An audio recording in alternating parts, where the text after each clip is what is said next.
Assalamualaikum warahmatullahi wabarakatuh.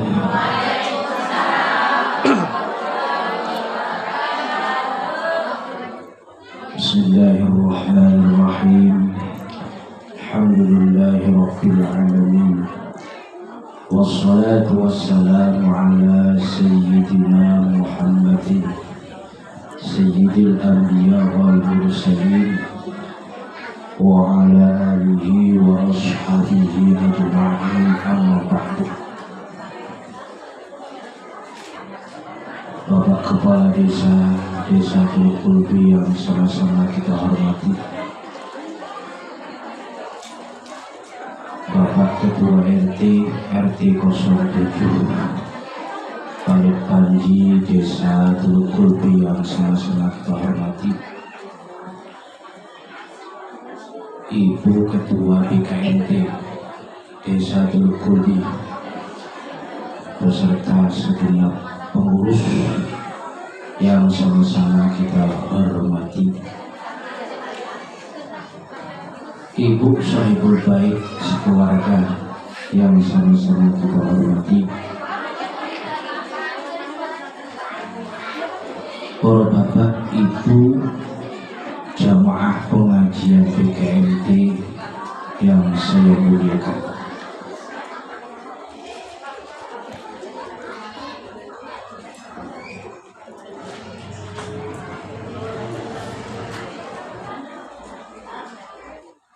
Terlebih dahulu saya mengucapkan ribuan terima kasih. Terima kasih yang tak terhingga kepada segenap panitia penyelenggara acara pengajian BKMT ini, dan kepada segenap Bapak Ibu jamaah sekalian yang telah memberikan waktu dan kesempatannya kepada saya untuk ikut kembali menghadiri memeriahkan acara pengajian BKMT ini. Mudah-mudahan apa-apa yang saya sampaikan nanti bermanfaat, ada nilai barokah serta mendapat ridho dari Allah Subhanahu wa Ta'ala. Amin Allahumma. Ucapan ribuan maaf yang tak terhingga kepada segenap panitia penyelenggara acara pengajian BKMT ini dan kepada segenap Bapak Ibu jamaah sekalian. Seandainya apa-apa yang saya sampaikan nanti kurang berkenan di dalam hati, sekali lagi saya mohon maaf yang sebesar-besarnya. Bu, berani dulu.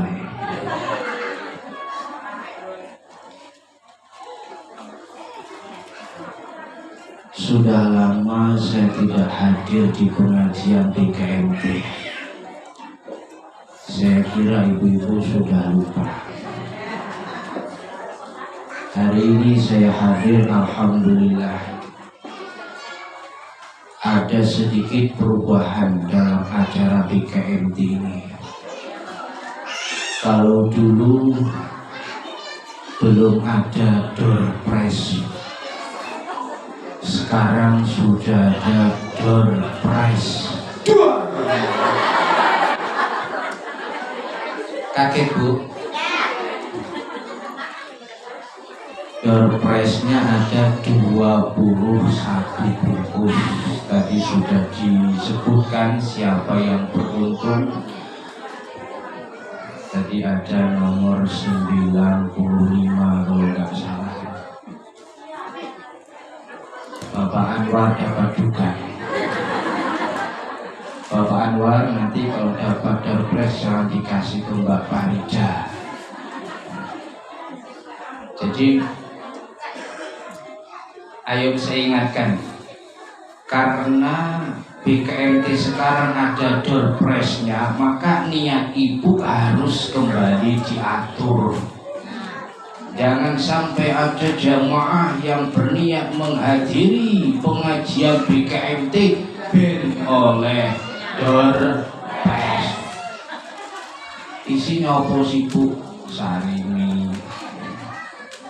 Sarimi kegedean dijiliki mie gelas. Tapi itu alhamdulillah, mudah-mudahan jadi sedekah yang diterima. Amin. Kita niat tetap ngaji, dorpres itu bonus dari Allah Subhanahu wa Ta'ala. Mudah-mudahan barokah. Amin Allahumma amin ya Rabbal. Saya sempat tergelitik karena penceramah dikasih undian juga tadi. Terus saya bilang penceramah bebas kayak nyangking.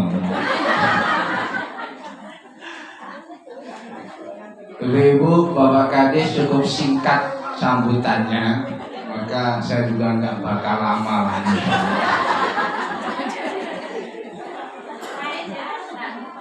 Tersingkat ini sambutan dari Bapak Kades karena saya sering satu majelis dengan beliau. Bapak Ibu jamaah pengajian BKMT yang saya muliakan, baru saja kita ditinggalkan bulan Rajab.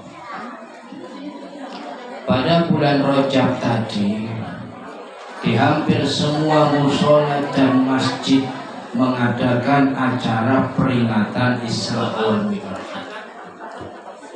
Masih segar dalam ingatan kula panjenengan sedaya bahwa sebelum Rasulullah diisrakan dan dimi'rajkan, terlebih dahulu dada beliau dibelah oleh malaikat Jibril. Kemudian dicuci bersih hati beliau. Hati beliau dicuci bersih dengan air Zam-Zam. Setelah itu hati Rasul dipenuhi dengan iman dan hikmah. Ayo Bapak Ibu, kita jaga iman kita. Kita wariskan kepada anak, cucu dan keturunan kita. Ayo kita jaga iman kita, kita wariskan kepada anak, cucu dan keturunan kita. Sebab apa? Sebab orang-orang yang beriman kemudian disusul oleh anak keturunan mereka dengan keimanan, maka kelak pada hari kiamat mereka akan dikumpulkan oleh Allah Subhanahu wa Ta'ala di dalam surga.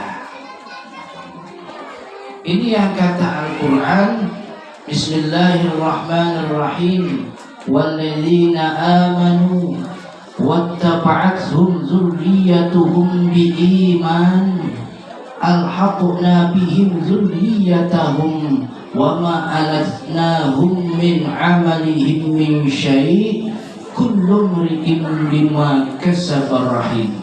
Mafhumnya, orang-orang yang beriman kemudian diikuti oleh anak keturunan mereka dengan keimanan, maka kata Allah, kelak akan kami kumpulkan mereka di dalam surga. Lalu dalam kitab tafsir Ibnu Katsir diterangkan, innallaha la yarfa'u darajatal mu'min fil jannah. Innallaha la yarfa'u zurriyatal mu'min fi darajatihi wa in kanu dunahum fil amal litaqirra bihim ainuh. Jadi anak keturunan yang beriman ini nanti derajatnya akan diangkat oleh Allah Subhanahu wa Ta'ala di dalam surga, sejajar dengan kakek nenek moyang mereka yang soleh-soleh itu. Walaupun amal mereka jauh di bawah kakek nenek moyang mereka yang soleh-soleh. Sering saya sampaikan, pernah saya sampaikan ini, bahwa ibadah kita jika dibandingkan dengan ibadah kakek nenek moyang yang kita yang soleh-soleh dulu itu jauh perbedaannya. Kakek nenek moyang kita dulu yang soleh-soleh kalau sudah beribadah tidak tidur, sholat 1000 rakaat, puluhan ratusan rakaat, baca Al-Quran berkali-kali hatam. Kalau sudah beribadah tidak tidur. Kita ibadah sambil tidur. Apalagi bapak-bapak kalau sholat Jumat pas khutbah, akeh sing tulis. Kakek nenek moyang kita dulu sedikit makan, kita sedikit-sedikit makan. Kakek nenek moyang kita dulu sedikit tidur, kita sedikit-sedikit tidur. Aduh kaceke ngibadah kula panjenengan sedaya jika dibandingkan dengan ibadah kakek nenek moyang kita yang soleh-soleh. Tetapi jika kita beriman kepada Allah, maka kelak derajat kita akan diangkat oleh Allah Subhanahu wa Ta'ala di dalam surga sejajar dengan mereka, kakek nenek moyang kita yang soleh-soleh. Supaya apa? Litaqirra bihim ainu, supaya hati mereka semakin sejuk. Mergo wong tua iku mesti seneng lek delok anake seneng. Gemblong lek ana wong tua susah delok anake punya anak laki-laki dapat istri cantik susah. Iki wong tua ora patek sehat. Terus dibanding-bandingnya kok ayu mantuku yo karo bojoku. Mulane perlu juga duwe bojo ayu. Apa meneh ustaz kiai bojo ora ayu kuwi sing karo jamaahe Bu. Syukur bojoku ayu. Ya ora diguyu karo jamak. Sing ayu bojoku malah repot nggih. Nanti mantune ayu kok susah. Mantune ganteng kok susah iki gak ono. Maka kalau di dunia ini orang tua senang melihat anaknya senang, maka di akhirat juga. Oleh karena itu kata Allah, supaya kenikmatan yang dirasakan hambaku yang soleh ini semakin sempurna, saya kumpulkanlah mereka dengan anak keturunan mereka. Syaratnya apa Bu? Syaratnya sama-sama beriman kepada Allah Subhanahu wa Ta'ala. Bapak Ibu jamaah pengajian BKMT yang saya muliakan, ayo jaga iman kita, wariskan kepada anak cucu dan keturunan kita. Dalam hadis Rasulullah sallallahu alaihi wasallam bersabda, "Idza dakhala ar-rajul al-jannah sa'ala an abawayhi wa zawjatihi wa waladihi fayaqulu innahum lam yablughu darajatak fayaqul ya Rabb qad amiltu li wa lahum fayu'maru bi ilhaqihim bih."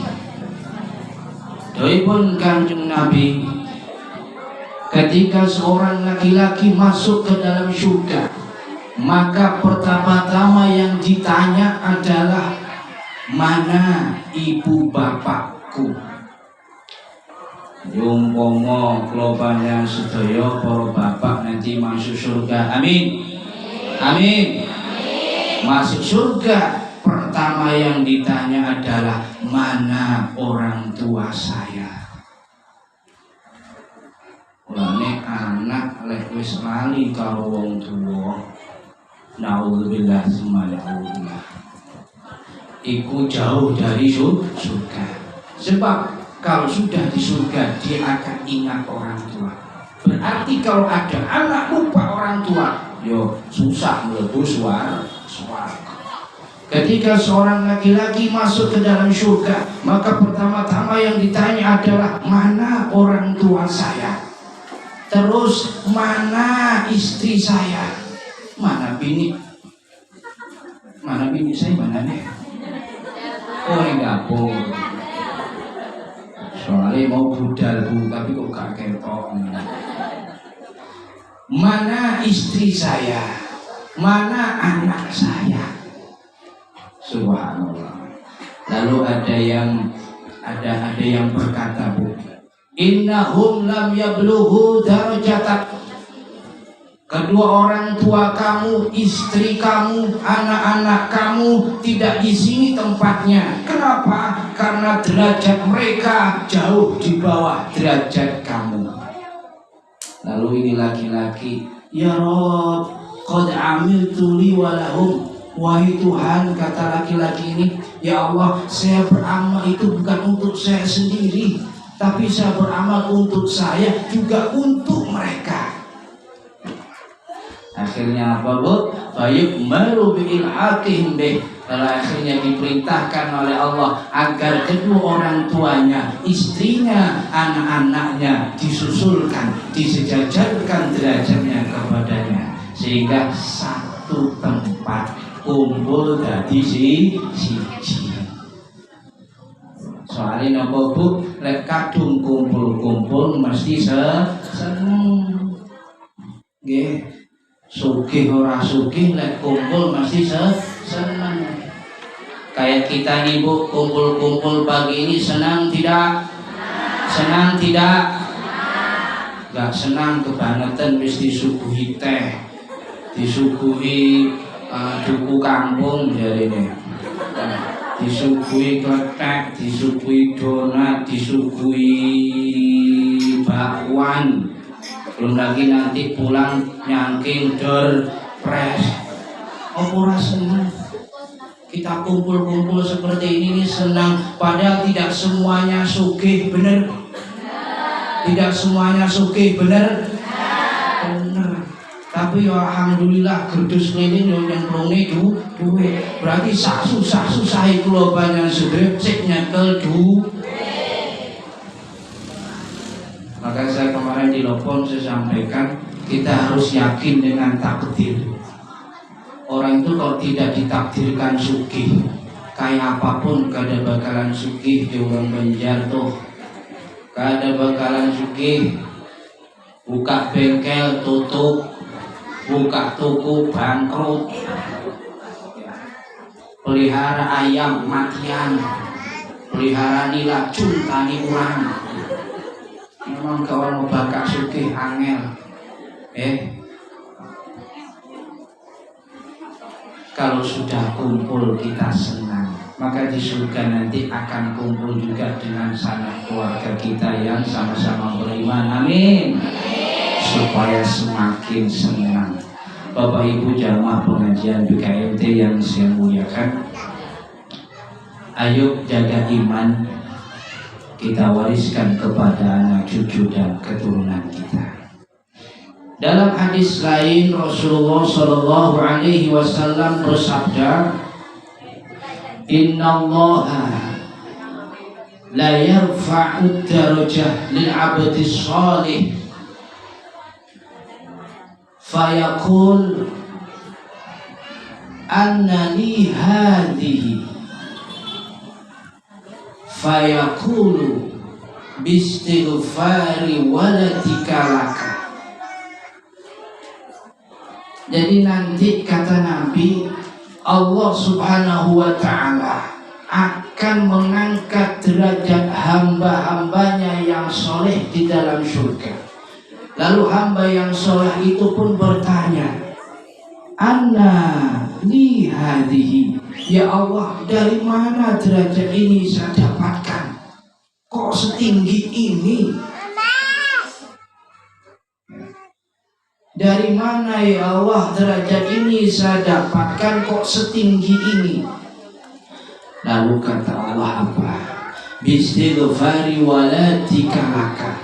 Derajat ini kamu dapatkan sebab istighfar anak-anakmu untukmu. Makanya Bapak Ibu, kita bersyukur kalau punya anak rajin mojo istighfar, punya anak pinter mojo habsyi. Astaghfirullahaladzim li wa liwalidayya ولأصحاب الحقوق الواجبات علي ولجميع المسلمين والمسلمات والمؤمنين والمؤمنات الأحياء منهم والأموات. أستغفر الله العظيم لي ولوالدي ولأصحاب الحقوق الواجبات علي ولجميع المسلمين والمسلمات والمؤمنين والمؤمنات الأحياء منهم والأموات. أستغفر الله العظيم لي ولوالدي ولأصحاب الحقوق الواجبات علي ولجميع المسلمين والمسلمات والمؤمنين والمؤمنات الأحياء منهم والأموات. Bu, di surga nanti derajat hamba yang soleh diangkat oleh Allah sebab istighfar anaknya. Maka jangan sampai anak kita tidak bisa membaca istighfar. Astaghfirullahaladzim li waliwalidayya. Saya memohon ampun kepada Allah Zat yang Maha Agung untuk kedua orang tua saya. Inilah sebagai dalil bahwa doa sesama mukmin itu bermanfaat. Ya, doa sesama mukmin itu bermanfaat. Maka kita hidup berdampingan dengan lembaga pendidikan agama. Kita tidak jauh dari pesantren, maka anaknya harus dipondokkan supaya ngerti bagaimana mendoakan orang tua, supaya tahu bagaimana membaca istighfar untuk orang tua. Bapak Ibu jamaah pengajian BKMT yang saya muliakan, ayo jaga iman kita, kita wariskan kepada anak cucu dan keturunan kita. Bagaimana cara menjaga iman itu? Cara menjaga iman setidaknya adalah dengan senantiasa memperbaharui iman.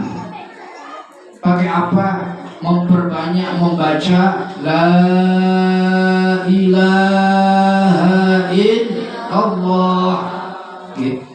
Itu cara untuk memperbaharui iman. Bagaimana kualitas iman seseorang bisa dilihat bagaimana ibadahnya. Semakin kuat iman seseorang, maka semakin mantap ibadahnya. Maka ayo jaga ibadah kita. Baru Jumat kemarin saya ngisi pengajian Yasinan di Panji, saya bahas tentang tidak ada alasan untuk kita tidak beribadah.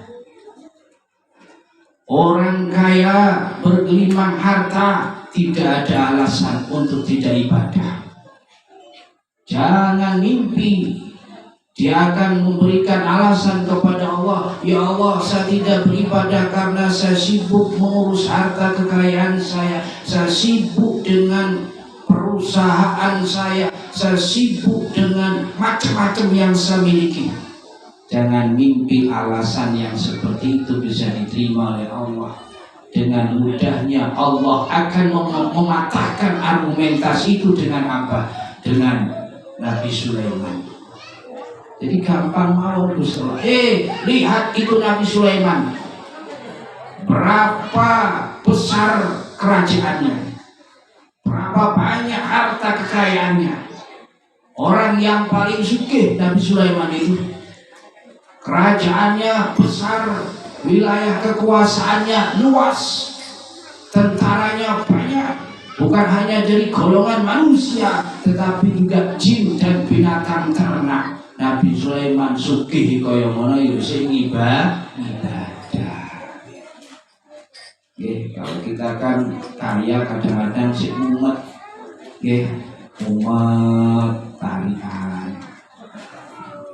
Dadi wong sugih ku ora seneng bu asline. Mulane aku durung sanggup dadi wong sugih. Lha tenan lho, sapa sing ngomong dadi wong sugih penak?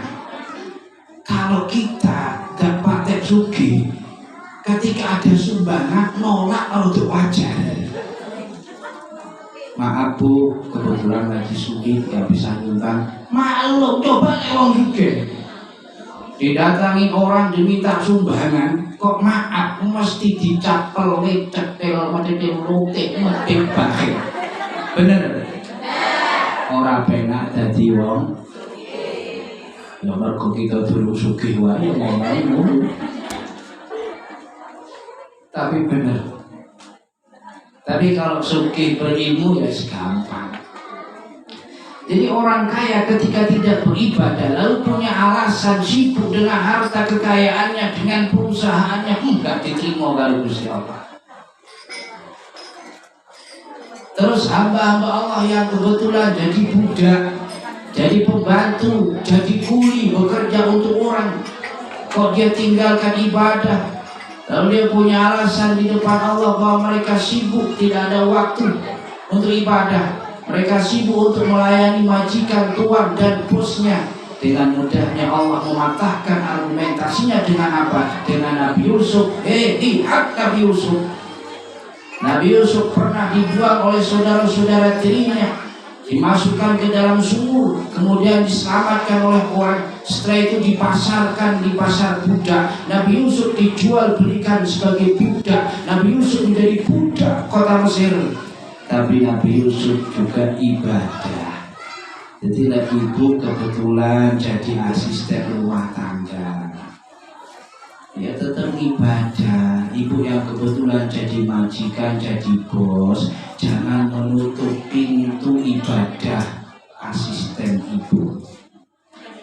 Ini kadang-kadang orang ngerti waya mestine bos yang baik dikandani, wis ngasuh sholat sih.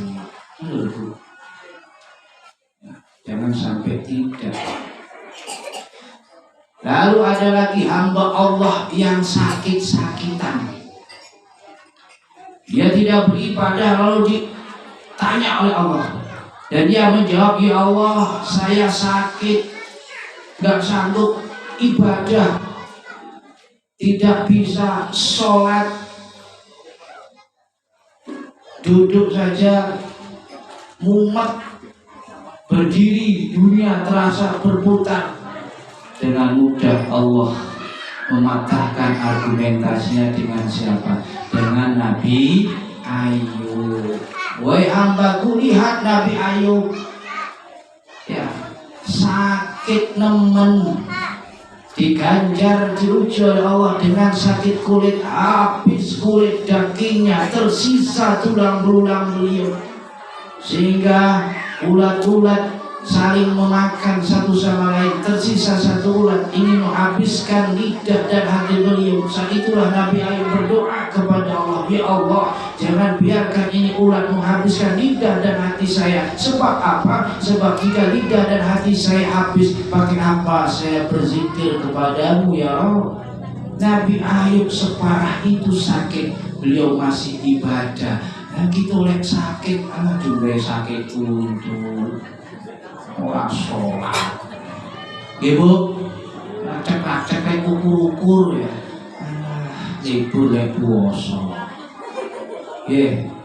Apa meneh cuma sakit hati, gara-gara beda pilih. Sholat dulu. Nah ini dari Pak Kadis sudah minggu nih, kita sebentar lagi nyoblos. Insya Allah hari Rabu coblos bu ya. Awas jangan salah nyoblos begini orang. Ayo Beda pilihan boleh, hak demokrasi, tapi persatuan kesatuan harus kita pertahankan. Ya, sering saya sampaikan, kadang-kadang saling mencaci maki, pendukung satu dengan pendukung yang lainnya.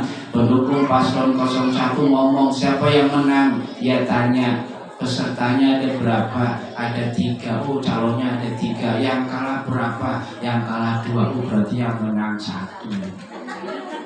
Kata pendukung paslon 01, kata pendukung paslon 02, daripada sendiri lebih baik berdua, daripada satu lebih baik kata pendukung paslon 02. Kata pendukung paslon 03 pakai hadis, innallaha witrun yuhibbul witra. Allah ganjil, Allah suka yang ganjil. Nomor 3 ganjil. Karepmu. Beda pilihan boleh, marah ya, jangan juga sakit hati wah sholat iki. Lebuk gak sholat sakit hati ya. Hanya apa tonggoku lo iso-iso nih siniku. Jangan sampai kuliah. Jadi ya Allah, kita berdoalah mudah-mudahan kita semua senantiasa diberikan kesehatan oleh Allah. Amin. Yang sakit segera diangkat penyakitnya. Amin. Ada hamba Allah yang miskin, lalu punya alasan, ya Allah, saya tidak beribadah karena saya miskin. Saya sibuk memikir sulitnya ekonomi. Pergi pagi pulang siang, pergi lagi pulang petang, pergi lagi pulang malam, pergi lagi pulang dini hari. Kurang suki-suki. Pening, akhirnya enggak sholat. Jangan menganggap alasan ini lalu diterima oleh Allah. Dengan mudah Allah mematahkan argumentasi ini dengan apa? Lihat Nabi Isa. Jadi kalau kitab menungso sing paling susah ekonomi ini Nabi Isa. Nabi Isa itu paling susah bu ekonominya. Bagaimana tidak? Tidak punya rumah, juga tidak punya istri. Gak susah toh. Kita sesusah apapun kita masih punya rumah. Saya katanya tidak punya rumah, tapi kan ditumpangi.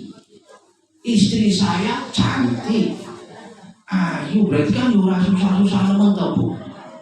Jadi susah-susah itu loh panjenengan sedaya lebih susah Nabi Isa.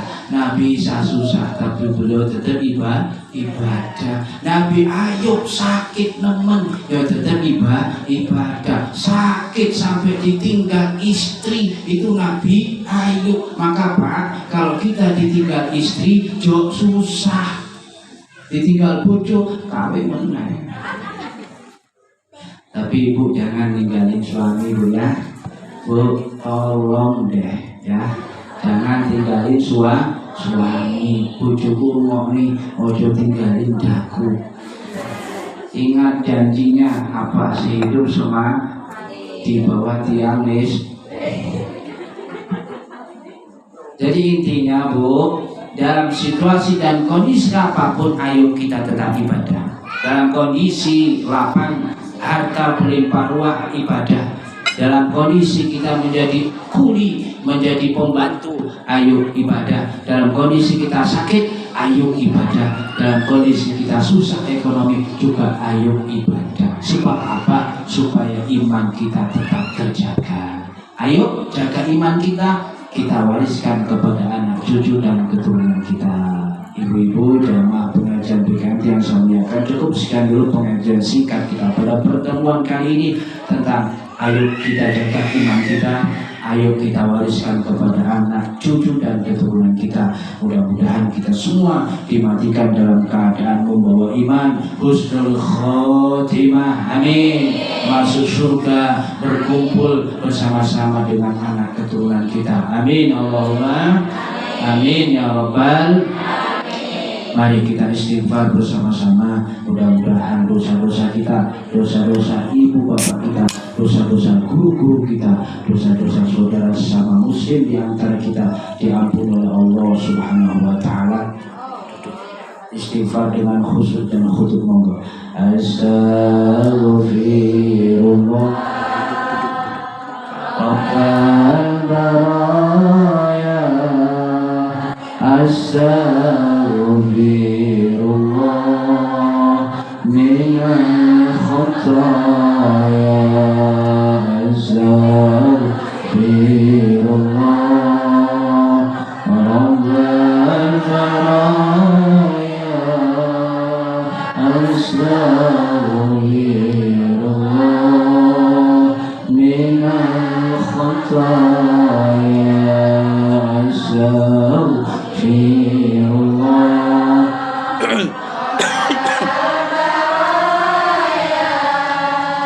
astaghfirullah minal khataya.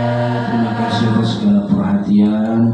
Mohon maaf atas segala kesalahan dan kekhilafan. Akhirul kalam usyaikum wa nafsi bitaqwallah. Assalamualaikum warahmatullahi wabarakatuh.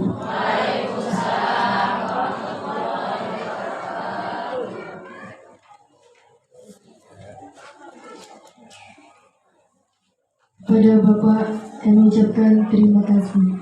Semoga dengan mau'izatul hasanah yang disampaikan oleh Bapak Ustadz Jamaluddin tadi, kita semua mendapatkan hikmah dan pahala dari Allah Subhanahu wa taala. Amin amin Allahumma amin. Acara terakhir pembacaan doa yang akan dipimpin oleh Bapak Zaini. Kepada Bapak disilakan.